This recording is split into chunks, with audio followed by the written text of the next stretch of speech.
आखिर क्यों नहीं हुआ राधा कृष्ण का विवाह? जानिए क्या थी वजह। सदियों से भले ही कृष्ण के साथ राधा का नाम लिया जाता रहा है, लेकिन प्रेम की ये कहानी कभी पूरी नहीं हो पाई। आखिर क्यों अधूरी रह गई राधा और कृष्ण की प्रेम कहानी? आइए जाने आखिर क्यों नहीं हुआ राधा कृष्ण का विवाह। जानिए क्या थी वजह, आखिर क्यों नहीं हुआ राधा कृष्ण का विवाह। जानिए क्या थी वजह। सदियों से भले ही कृष्ण के साथ राधा का नाम लिया जाता रहा है, लेकिन प्रेम की ये कहानी कभी पूरी नहीं हो पाई। आखिर क्यों अधूरी रह गई राधा और कृष्ण की प्रेम कहानी। आइए जाने कृष्ण की राधा के साथ लीलाएं और राधा की कृष्ण के लिए दीवानगी किसी से छुपी नहीं है। आज भी उनके अमर प्रेम उदाहरण लोग देते हैं। भले ही ये एक दूसरे के कभी हो नहीं सके, लेकिन फिर भी इनका नाम साथ में लिया जाता है। आखिर ऐसी क्या वजह थी जिसके चलते राधा कृष्ण की प्रेम कहानी अधूरी रह गई? ये किसी को नहीं पता। गर्ग संहिता और पुराणों में इसकी वजह बताई गई है। चलिए जानते हैं कि आखिर क्यों नहीं हो सकी राधा कृष्ण की शादी, क्यों रह गई अधूरी प्रेम कहानी। गर्ग संहिता के मुताबिक कृष्ण जब बचपन में नंद बाबा की गोद में खेल रहे थे, तभी उन्हें एक अद्भुत शक्ति का आभास हुआ जो कोई नहीं बल्कि राधा थी। वो तुरंत ही बाल अवस्था को छोड़कर यौवनावस्था में आ गए। ऐसा माना जाता है कि इसी समय ब्रह्मा जी ने राधा कृष्ण का विवाह करवाया था। विवाह होने के बाद सब कुछ सामान्य हो गया। विवाह के बाद ही ब्रह्मा जी और राधा जी भी अंतर्ध्यान हो गए और कृष्ण भी अपनी बाल अवस्था में वापस आ गए। पुराणों के अनुसार जब कृष्ण जी वृंदावन छोड़कर जा रहे थे, तब उन्होंने राधा से वादा किया था कि वे लौट कर आएंगे, लेकिन उनकी मुलाकात रुक्मणी से हुई, जो मन ही मन उन्हें अपना पति मान चुकी थी।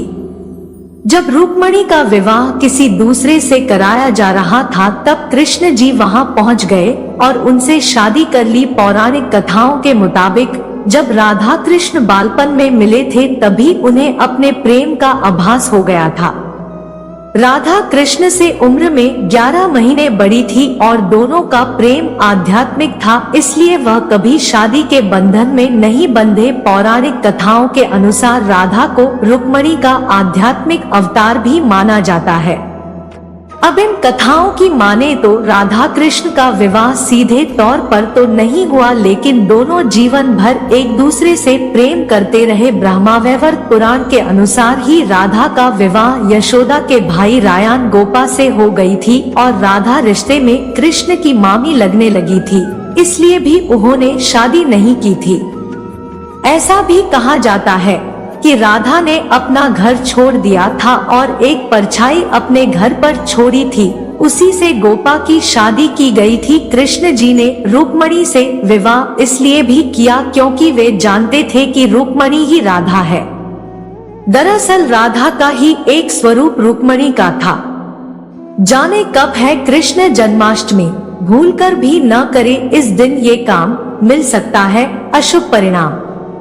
जाने कब है कृष्ण जन्माष्टमी, भूलकर भी न करे इस दिन ये काम, मिल सकता है अशुभ परिणाम। जन्माष्टमी व्रत 2022 कृष्ण जन्माष्टमी त्योहार भगवान विष्णु के 8वें अवतार श्री कृष्ण के अवतरण दिवस के रूप में मनाया जाता है। हिंदू धर्म में श्री कृष्ण जन्माष्टमी का त्योहार बहुत खास होता है। जन्माष्टमी का त्योहार सिर्फ भारत में ही नहीं बल्कि विदेशों में बसे भारतीय भी पूरी आस्था व उल्लास से मनाते हैं। पौराणिक मान्यताओं के अनुसार भगवान कृष्ण का जन्म भाद्र मास के कृष्ण पक्ष की अष्टमी को हुआ था, इसलिए इस शुभ तिथि को भगवान कृष्ण के जन्मोत्सव के रूप में मनाया जाता है। भगवान कृष्ण की जन्मस्थली मथुरा में इस त्योहार को बहुत धूमधाम से मनाया जाता है।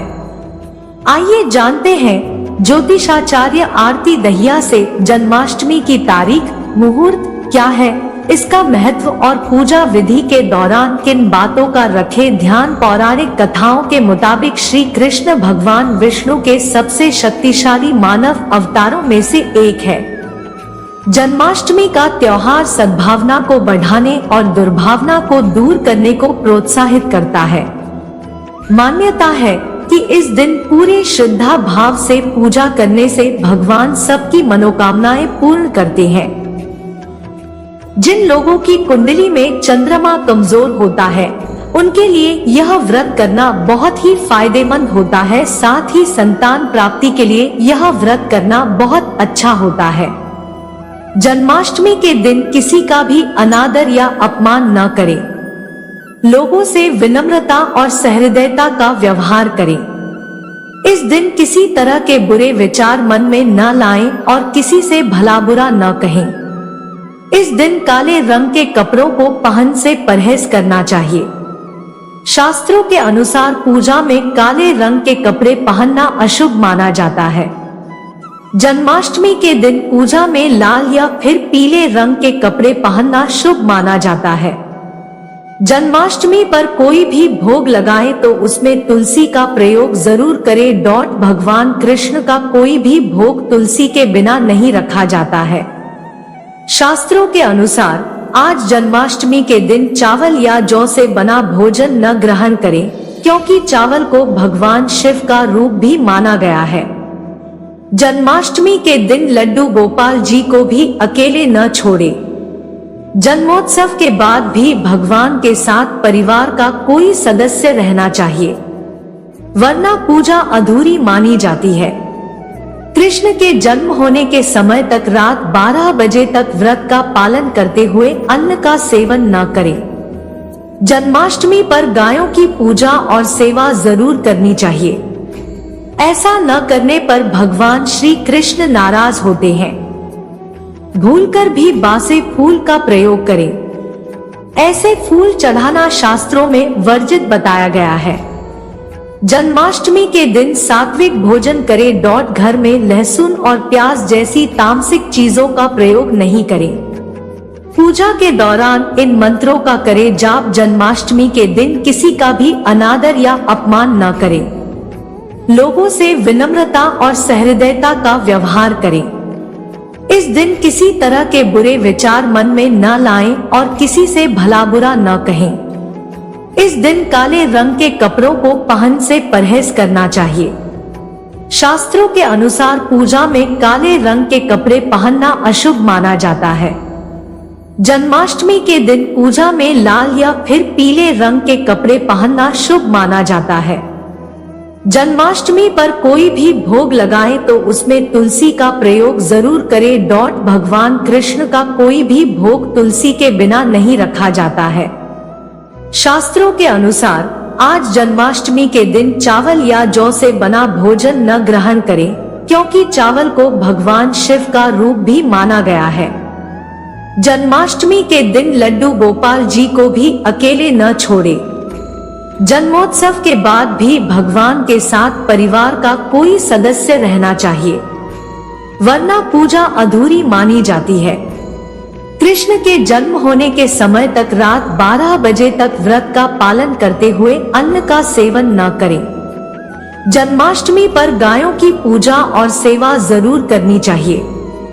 ऐसा न करने पर भगवान श्री कृष्ण नाराज होते हैं।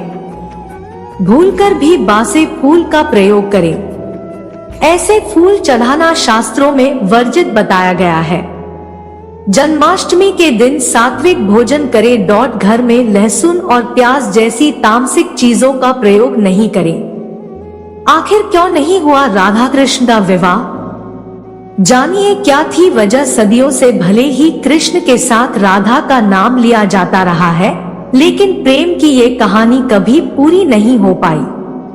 आखिर क्यों अधूरी रह गई राधा और कृष्ण की प्रेम कहानी? आइए जाने आखिर क्यों नहीं हुआ राधा कृष्ण का विवाह। जानिए क्या थी वजह, आखिर क्यों नहीं हुआ राधा कृष्ण का विवाह। जानिए क्या थी वजह। सदियों से भले ही कृष्ण के साथ राधा का नाम लिया जाता रहा है, लेकिन प्रेम की ये कहानी कभी पूरी नहीं हो पाई। आखिर क्यों अधूरी रह गई राधा और कृष्ण की प्रेम कहानी?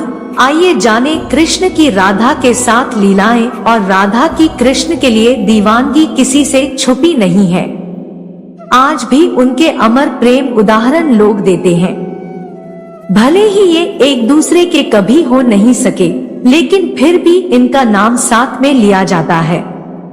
आखिर ऐसी क्या वजह थी जिसके चलते राधा कृष्ण की प्रेम कहानी अधूरी रह गई? ये किसी को नहीं पता। गर्ग संहिता और पुराणों में इसकी वजह बताई गई है। चलिए जानते हैं कि आखिर क्यों नहीं हो सकी राधा कृष्ण की शादी, क्यों रह गई अधूरी प्रेम कहानी। गर्ग संहिता के मुताबिक कृष्ण जब बचपन में नंद बाबा की गोद में खेल रहे थे, तभी उन्हें एक अद्भुत शक्ति का आभास हुआ जो कोई नहीं बल्कि राधा थी। वो तुरंत ही बाल अवस्था को छोड़कर यौवनावस्था में आ गए। ऐसा माना जाता है कि इसी समय ब्रह्मा जी ने राधा कृष्ण का विवाह करवाया था। विवाह होने के बाद सब कुछ सामान्य हो गया। विवाह के बाद ही ब्रह्मा जी और राधा जी भी अंतर्ध्यान हो गए और कृष्ण भी अपनी बाल अवस्था में वापस आ गए। पुराणों के अनुसार जब कृष्ण जी वृंदावन छोड़कर जा रहे थे, तब उन्होंने राधा से वादा किया था कि वे लौट कर आएंगे, लेकिन उनकी मुलाकात रुक्मणी से हुई जो मन ही मन उन्हें अपना पति मान चुकी थी। जब रुक्मणी का विवाह किसी दूसरे से कराया जा रहा था, तब कृष्ण जी वहां पहुंच गए और उनसे शादी कर ली। पौराणिक कथाओं के मुताबिक जब राधा कृष्ण बालपन में मिले थे, तभी उन्हें अपने प्रेम का आभास हो गया था। राधा कृष्ण से उम्र में 11 महीने बड़ी थी और दोनों का प्रेम आध्यात्मिक था, इसलिए वह कभी शादी के बंधन में नहीं बंधे। पौराणिक कथाओं के अनुसार राधा को रुक्मणी का आध्यात्मिक अवतार भी माना जाता है। अब इन कथाओं की माने तो राधा कृष्ण का विवाह सीधे तौर पर तो नहीं हुआ, लेकिन दोनों जीवन भर एक दूसरे से प्रेम करते रहे। ब्रह्मावैवर्त पुराण के अनुसार ही राधा का विवाह यशोदा के भाई रायान गोपा से हो गई थी और राधा रिश्ते में कृष्ण की मामी लगने लगी थी, इसलिए भी उन्होंने शादी नहीं की थी। ऐसा भी कहा जाता है कि राधा ने अपना घर छोड़ दिया था और एक परछाई अपने घर पर छोड़ी थी, उसी से गोपा की शादी की गई थी। कृष्ण जी ने रुक्मणी से विवाह इसलिए भी किया क्योंकि वे जानते थे कि रुक्मणी ही राधा है। दरअसल राधा का ही एक स्वरूप रुक्मणी का था। जाने कब है कृष्ण जन्माष्टमी, भूलकर भी न करे इस दिन ये काम, मिल सकता है अशुभ परिणाम। जाने कब है कृष्ण जन्माष्टमी, भूलकर भी न करे इस दिन ये काम, मिल सकता है अशुभ परिणाम। जन्माष्टमी व्रत 2022 कृष्ण जन्माष्टमी त्योहार भगवान विष्णु के 8वें अवतार श्री कृष्ण के अवतरण दिवस के रूप में मनाया जाता है। हिंदू धर्म में श्री कृष्ण जन्माष्टमी का त्योहार बहुत खास होता है। जन्माष्टमी का त्योहार सिर्फ भारत में ही नहीं बल्कि विदेशों में बसे भारतीय भी पूरी आस्था व उल्लास से मनाते हैं। पौराणिक मान्यताओं के अनुसार भगवान कृष्ण का जन्म भाद्र मास के कृष्ण पक्ष की अष्टमी को हुआ था, इसलिए इस शुभ तिथि को भगवान कृष्ण के जन्मोत्सव के रूप में मनाया जाता है। भगवान कृष्ण की जन्मस्थली मथुरा में इस त्योहार को बहुत धूमधाम से मनाया जाता है। आइए जानते हैं ज्योतिषाचार्य आरती दहिया से जन्माष्टमी की तारीख, मुहूर्त क्या है, इसका महत्व और पूजा विधि के दौरान किन बातों का रखे ध्यान। पौराणिक कथाओं के मुताबिक श्री कृष्ण भगवान विष्णु के सबसे शक्तिशाली मानव अवतारों में से एक है। जन्माष्टमी का त्योहार सद्भावना को बढ़ाने और दुर्भावना को दूर करने को प्रोत्साहित करता है। मान्यता है कि इस दिन पूरे श्रद्धा भाव से पूजा करने से भगवान सबकी मनोकामनाएं पूर्ण करते हैं।